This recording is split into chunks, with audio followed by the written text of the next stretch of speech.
After 24 years of excavation, the Mount Tapian crater was exhausted of copper. The company then decided to create another crater in San Antonio. The quarrying began in March 1992. Dati sapa, malalim yan nun ay. Simula yan dun? Ganun karam. Ito yung bago. Ito yung bago? Yun ang luma? San Antonio is about 3 kilometers away from Tapian Pit. Nyugan pati yan, nyugan yung mga tinabunan niya. Nyugan. Nyugan yan. Yan may mga saging na yan, tsaka itong natabunan ng ito. Hanggang doon sa may palay na yun, yung These seem like little things, but somehow these are environmental hazards. These don't belong here. Indeed, these people don't have any awareness about the environment. Their brain is nothing but a reptilian brain. They just think about nothing but their profit.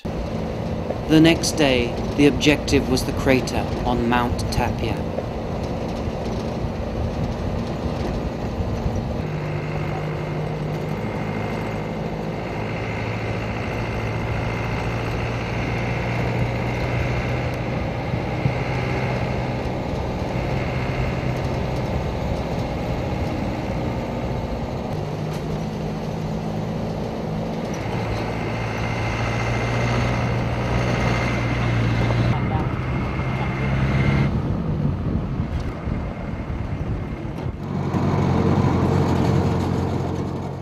In 1969, the excavation near the summit of Mount Tapian began. After 24 years of quarrying, what was created was a huge crater, 1.5 kilometers long, almost 1 kilometer wide, and 300 kilometers deep.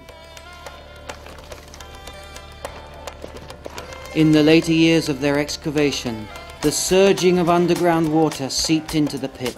To remove the water from the pit, a tunnel was built, with the water to be discharged into the Makulatnit and Boak River.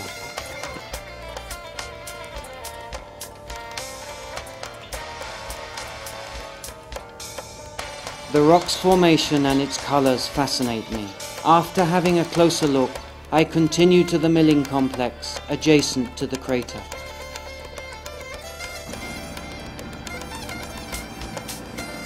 The mining operation was shut down shortly after the tailing disaster in 1996.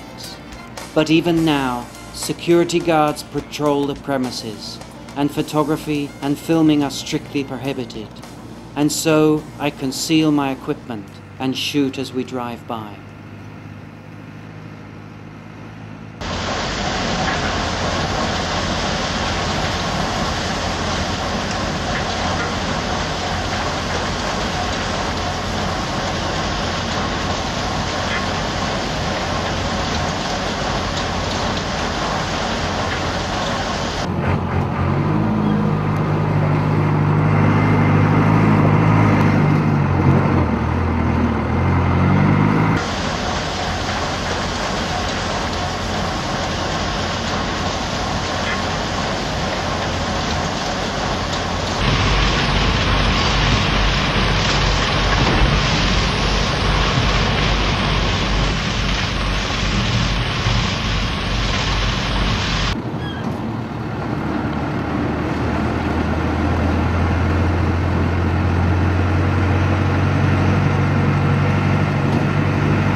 The ore deposit in the area produced copper concentrate, which also contained gold and silver.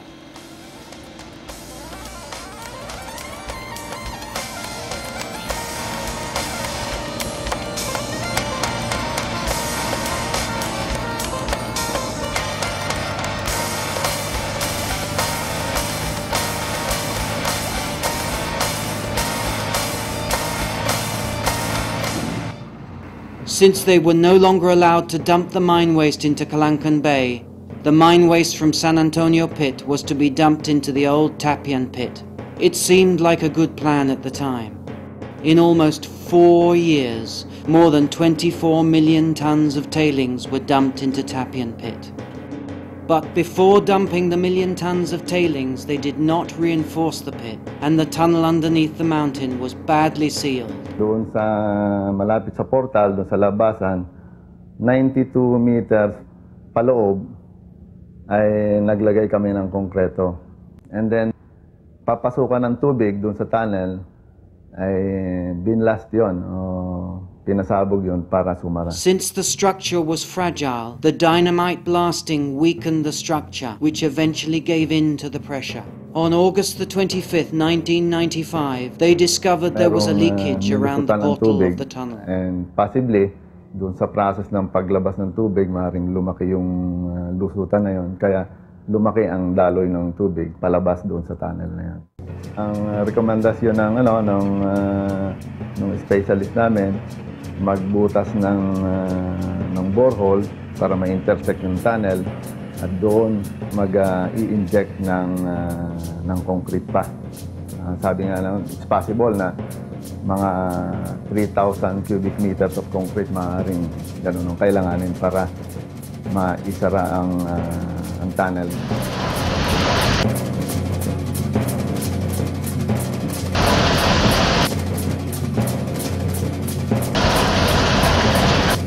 They tried to recover, but it was too late. The disaster was about to unfold.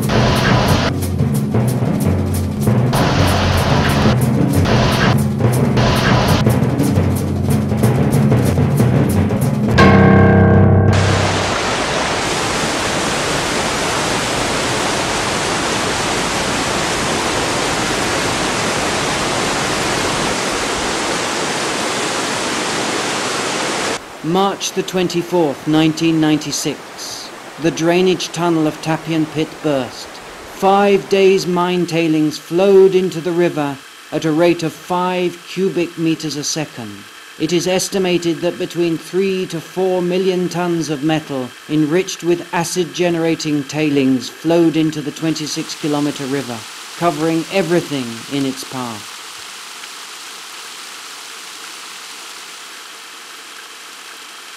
The social and economic conditions of 3,000 people living along the river was devastated. Approximately 700 families from 5 villages lost most river crossings and road connections. The violent flow caused the evacuation of 1,000 families and demolished over 10 hectares of agricultural lands. There was a total loss of aquatic life. The productivity and the beneficial use of the rivers for domestic and agricultural purposes was lost completely. Shortly after the spill, the team of the United Nations Environmental Programme and the Department of Humanitarian Affairs arrived on the island. They noted that if a proper risk assessment had been done on the pit, the present environmental disaster would not have occurred. Evidently, for Marcopa Placer Dome, environmental management was not considered high priority. Ang mga hayop dito na inom, nakakapagpaligo ng hayop dito. At nakakuha sila dito ng mga isda na pang-ulam nila dito kung hindi sila makapunta ng bayan. Pero sa ngayong panahon, wala na kaming pakinabangin dito. Maraming buhangin dyan, maraming boulders dyan. Maraming construction material dyan. Hindi kami bumibili ng buhangin, inaakot lang namin. Nakakapagpagawa kami ng paunti-unting konkretong bahay. Ngayon, sir, anong makukuha natin dyan? Kahit anong chemical, pagka halimbawa kinain mo ng puro, talagang mamamatay ka. Yan. Ito nga, yung concentration nito, napakaliit para makaapekto sa tao o sa isdaman. Kung ang pagbabatayan natin ay 8 grams per ton na ginagamit dun sa processing, kung kakainin mo purong-puro siguro itong chemicals natin, mamamatay ka siguro.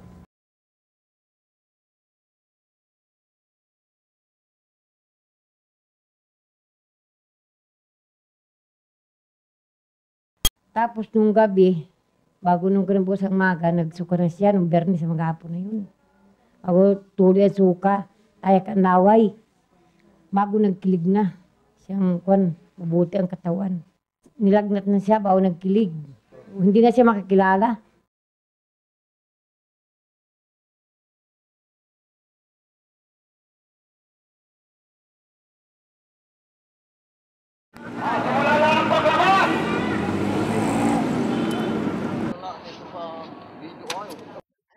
I counted the dead's signboards. There were 21 people who died with heavy metals in their blood. The people claim the actual number was much higher, and the casualties were mostly children and teenagers.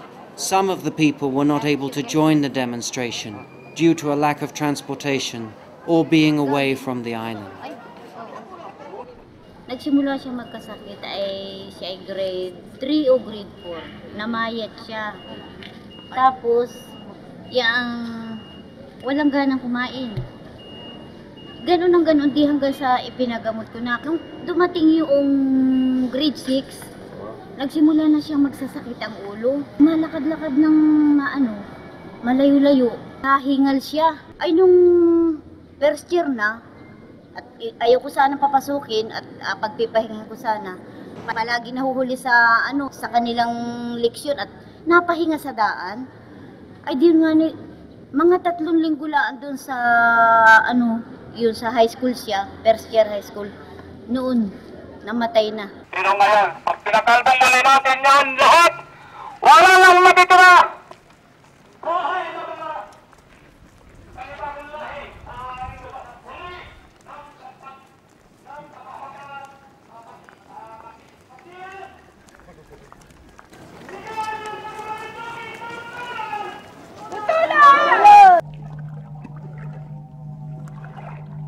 At napakalawak niyang tinabunan nilang yan. Apektado kami rito nung natulo talaga yan. At yan, sa umagang-umaga pa lamang, nung natulo pa yung tailings na yan, patay ang mga isda yan. Naglutang ang mga isda dyan. Hindi lang kami kumukuha dahil alam naming laso niya na, mahirap na. Pero marami rin ang nagkasakit dito kahit hindi nakakuha. Dahil yung mga isda na nahuhuli naman dito sa lugar na ito, siyang nagiging silbing pagkain ng mga tao, marami nagkasakit ng mga bata. Nagsabi din po kami ng mga epekto sa human health. 20 to 30 years kapasimula po ng mine ng Marcapper, lumabas po ang mga iba't ibang uri ng cancer. Sa survey po namin, meron pong testicular cancer, breast cancer, leukemia cases po. It takes a long time before the effects of these chemicals will be manifested in our health. Yung pong epekto, tinatawag pong intergenerational effects. Bakit po? Yung pong mga batang babae na lumaki, na exposed sa chemicals pong ito, naiipon po nila yan sa kanilang katawan at sila ay magiging dalaga, mag-aasawa, magkakaanak. Meron pong findings ang mga doktor na naipong chemicals sa katawan ng mother ay lumilipat po sa fetus, lalo na po nung lead. Yan po ay may findings na po scientifically na ang effect ng lead nanggagaling sa mother, nakakababa po ng IQ ng bata. Si Rochelle Parani po ito, na nangyay ng katarungan po. Gawa ng feelings. Kadalasan po ay isda ang laging ulam namin. Kaya yung suso, nanggagaling sa... Ilang taong gulang na siya? Siya po ay 22 na. Kailan nag-umpisa to? Siya po ay nung 8 taon daan po. Lagi pong sakitin ang ulo niya. Po, nananakit ang mga buto-buto, gano'n. Taray mataas ang lead niya. Nag-umpisa ito noong 1996 kung saan marami ang pumupunta sa main health center na mga pasyente na nagre-complain sila ng pabalik-balik na sakit ng tiyan, pamumutla o madaling mapagod at pagsusuka. Ang nangyari din dito, marami rin ang pumupunta sa amin. Bakit marami ang namamatay na related sa mga cancer sa dugo o sakit sa may relasyon sa dugo. From then on, nagkaroon na ng series of health assessment quarterly dito sa 4 na barangay na malapit sa Calangkang Bay area. Base sa resulta ng laboratory na 59 out of 59 children ay mataas ang lead level. May 2 pang mga adults ang nakitang mataas din ang arsenic. Ito yung mag-amang Pedro at Wilson Manuba na na-confine sa Philippine General Hospital. Marcapper na yan, magpaminas yan. Okay yan. Papayagan nga namin niya magmina siya. Pero yung produktong inadala ng mga kano sa ibang bansa, dalhin nila ron. At yung dumi na aalisin nila, kunin nila, hiwalay doon sa kanilang produkto, dalhin nila sa ibang bansa rin yan. Sige, walang problema. At dito sa Marinduque, huwag magapakalat kayo sa lugar. Ginawa ng mga inaabla ay danay makasaysayan ng Pilipinas bilang pinakamalala at pinakamaalusta ang babalewala sa buhay ng mga tao at kalikasan dahil lamang sa kanilang walang kakapiyang kagahamanan.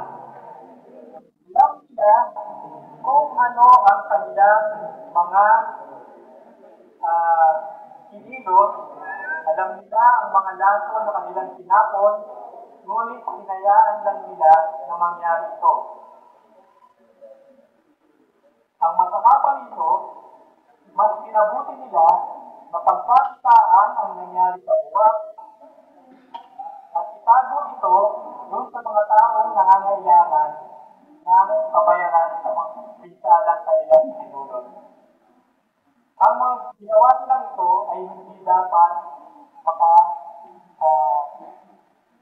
hayaan na hindi ipapagdaan. Kaya po, isa po ito sa mga dahilan natin kung bakit tayo nagsampa ng tao. The next day, on our way to meet the father and son, Manuba. Paano ho nag-umpisa ang kalagayan mo? Ito po ay talagang natiniklaan sa dagat. Natinik? Nung kasalukuyang natuluyang acid yan, ay di ngayon po, parang hindi ko na inagapapansin at di sige ang paghanap buhay po namin sa dagat. Ay yung pala, na pinatulo nila yun dyan, lasong pala sa sugat yun. At naakyat sa dugo. Yung pinatulo nilang asidor yan. Ay kaya parang ngayon, parang na-infection yung dugo ko noong umakyat sa dugo yung chemical na yun. Kaya mahirap gamutin.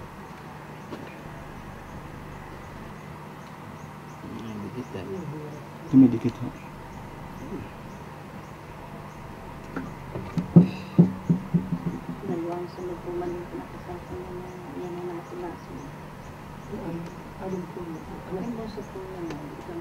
Pagka po ako nawala rito sa bahay, ako nainip na totoo nun. Sige, ang naluhod ako riyan sa halaman ng Korean sa panood.